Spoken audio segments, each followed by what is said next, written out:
तुम्हाला. नमस्कार मंडळी, मी प्रिया माझ्या नवीन यूट्यूबच्या व्लॉगमध्ये तुमचं हार्दिक स्वागत करते. आजचा जो व्लॉग आहे तो रेसिपी प्लस व्लॉग आहे. जसं की तुम्हाला माहिती आहे आपली उन्हाळी काम ही सिरीज सध्या चालू आहे, तर आज असंच एक उन्हाळी काम आपण करणार आहोत.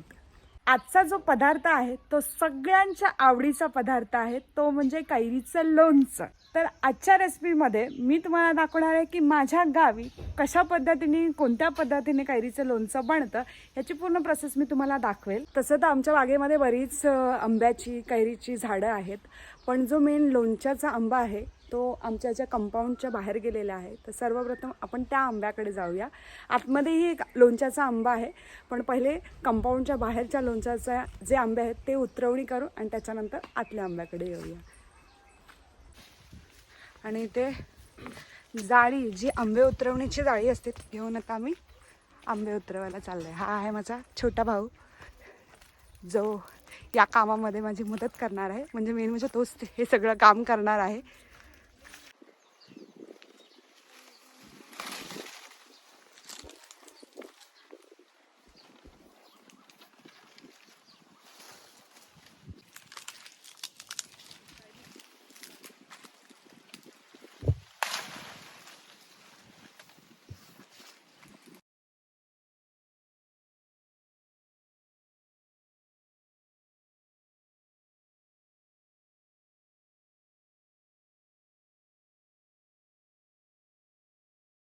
बाहेरच्या आंब्याच्या झाडाच्या कैऱ्या खूप वर आहेत, त्याच्यामुळे जेवढ्या खाली होत्या तेवढ्या आम्ही काढून घेतलेल्या आहेत. आता आतमध्ये गेटच्या आतमध्ये एक लोणच्याचा आंबा आहे, तर आता आम्ही त्याच्या कैऱ्या काढून घेणार आहोत. मी धरते, थांब.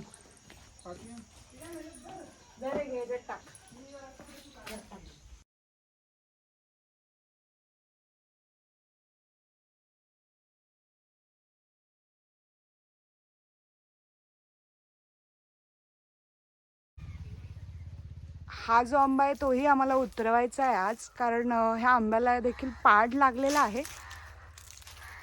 सो त्याला उतरवून त्याला पिकायला घालायचं आहे. आणि तिथं तुम्ही बघू शकता ह्याचा एक एक आंबा पण प्रचंड मोठा आहे. ह्याचं नाव काय हे मला नाही माहिती, माझ्या बाबांना माहिती, कारण त्यांनी ही झाडं लावलेली आहेत. आणि खूप खाली असे हे आंबे आलेले आहेत, अगदी हाताने देखील तोडू शकता तुम्ही.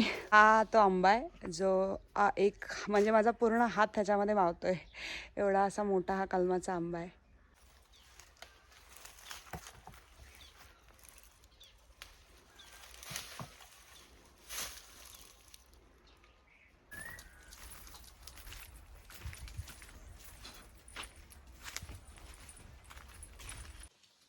आणि इथे आमचे असे 2 पाटी आंबे काढून झालेले आहेत.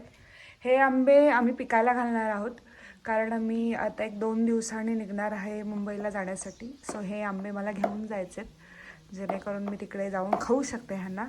आणि हे जे आंबे आहेत ह्याचं लोणचं करून मी नेणार आहे, कारण जसं की मगाशी तुम्हाला बोलली की बरेच जे कैऱ्या आहेत त्या झाडाच्या वरती आहेत, तर त्यासाठी कुणाला तरी बोलवावं लागेल उतरवायला. सो जे खालचे होते ते आम्ही काढलेले आहेत. आणि सगळ्यात आता आधी ह्यांना धुवून घेऊया आणि त्याच्यानंतर ह्याच्या फोडी करायला घेऊया. चला तर मग सगळ्यात पहिले ह्यांना धुवून घेऊया.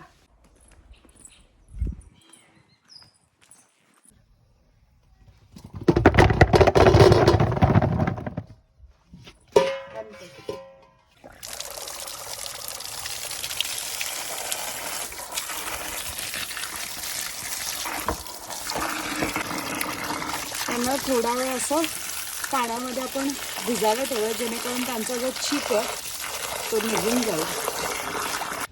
आणि इथे तुम्ही बघू शकता मी सगळ्या कैऱ्या ज्या आहेत ते छान अशा धुवून घेतलेल्या आहेत. सगळ्या धुतलेल्या कैऱ्या वाळल्या देखील आहेत. आता ह्यांना आपल्याला कापायचं आहे, सो त्याची कापायची तयारी आता आपण करूया.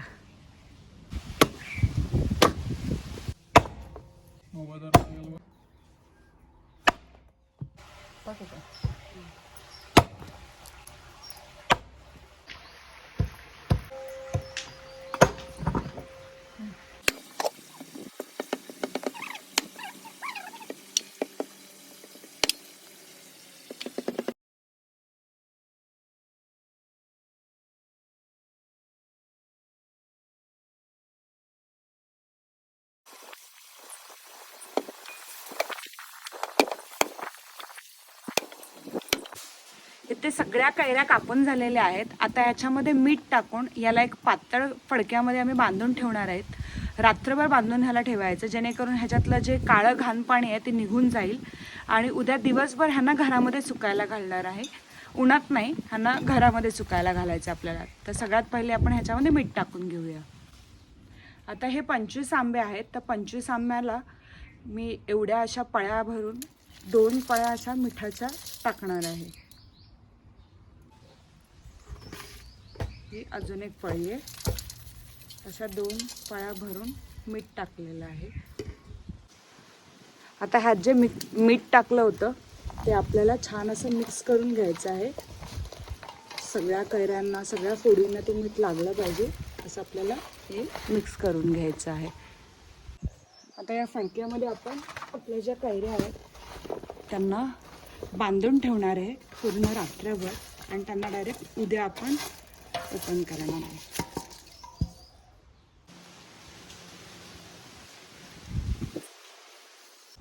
आणि गाठ बांधल्यानंतर अशी एखादी बादली घेऊन त्याच्यावरती ही गाठ बांधलेली पोटली आपल्याला ठेवायची, जेणेकरून ह्यातलं जे काही घाणपाणी आहे ते ह्या बादलीमध्ये साठेल. नाहीतर जर तुम्ही लादीवर ठेवलं तर ह्याचे डाग पडतील. त्याच्यामुळे आपण ह्याला बादलीमध्ये ठेवणार आहोत. आता आपण ह्याला डायरेक्ट उद्या उघडणार आहोत. इथे तुम्ही बघू शकता, आता जे काल बांधलेलं जे गठुडं होतं ते सोडलं आहे आणि इथे अशा कैरीच्या फोडी पसरवून ठेवल्या आहेत. तर ह्यांना आता ऊन यायला लागलं आहे, तर आम्ही ह्यांना आता फॅनच्या खाली टाकणार आहोत. उन्हात नाही ठेवणार आहेत, कारण उन्हात ठेवला ना तर त्या खूप कडक होतात. त्याच्यामुळे ह्यांना फॅनच्या खाली आता आपण ठेवणार आहेत. आणि ह्यांना आजचा पूर्ण दिवस आहे ते फॅनच्या खालीच सुकवायचं आहे आणि त्याच्यानंतर उद्या आपण त्याची फोडणी घालायची. आता जे सकाळी कुया ठेवल्या होत्या सुकायला, संध्याकाळ झालेली आहे, तर आता आम्ही त्यांना पुसून घेणार आहे. इथे जे बाजूला जो काही कचरा लागला असेल तो इथे पुसून घेणार आहे. आणि त्याचबरोबर ना ह्या कुयांच्यावरती असा हा पापुंद्र असतो तो पण आपण काढून घ्यायचा आहे. किंवा बऱ्याचदा असं होतं की कुईमध्ये आतमध्ये तसंच राहिलेलं असतं तो गाभा, तो काढून घ्यायचा आहे. आणि त्याच्यानंतर मग आपण ह्याला हळद आणि मीठ लावणार आहोत. आता या बादलीमध्ये आपण जे ह्या फोडी आहेत त्या टाकून घेऊया आणि त्याच्यानंतर ह्याला हळद मीठ आपण लावायचं आहे. आता आपण ह्याच्यामध्ये हळद टाकून घेऊया.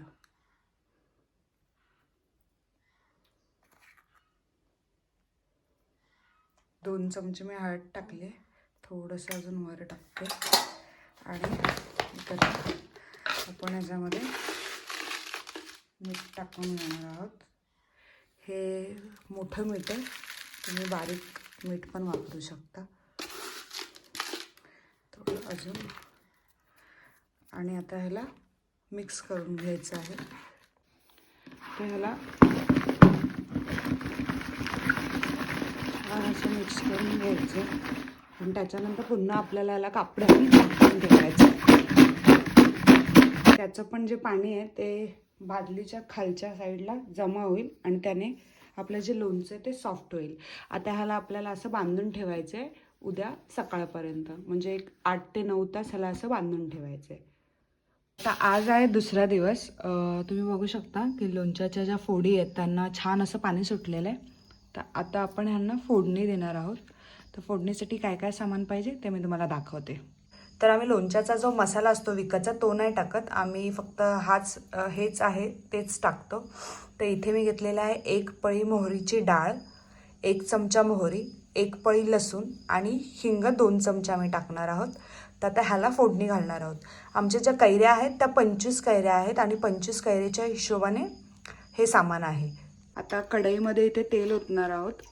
तर तेल तुम्ही तुमच्या हिशोबाने घालू शकता.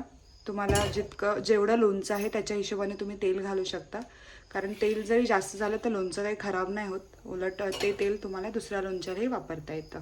सगळ्यात पहिले आपण ह्याच्यामध्ये मोहरी टाकणार आहोत. फोडणीसाठी तुम्ही कमीच तेल वापरा, त्याच्यानंतर तुम्हाला ओतता येतं वरून अजून तेल. पहिले मोहरी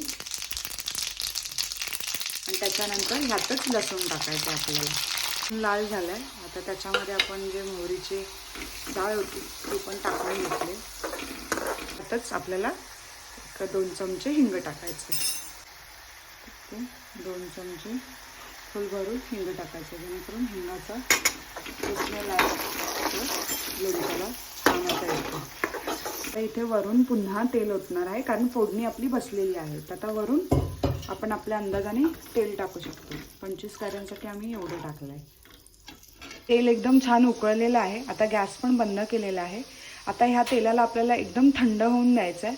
थंड झाल्यानंतर मग हे तेल जे आहे ते आपल्याला ज्या फोडी केलेल्या आहेत त्याच्यामध्ये टाकायचं आहे. लक्षात ठेवा, पूर्ण थंड झाल्यावरतीच आपल्याला तेल टाकायचं आहे, गरम नाही टाकायचं आहे.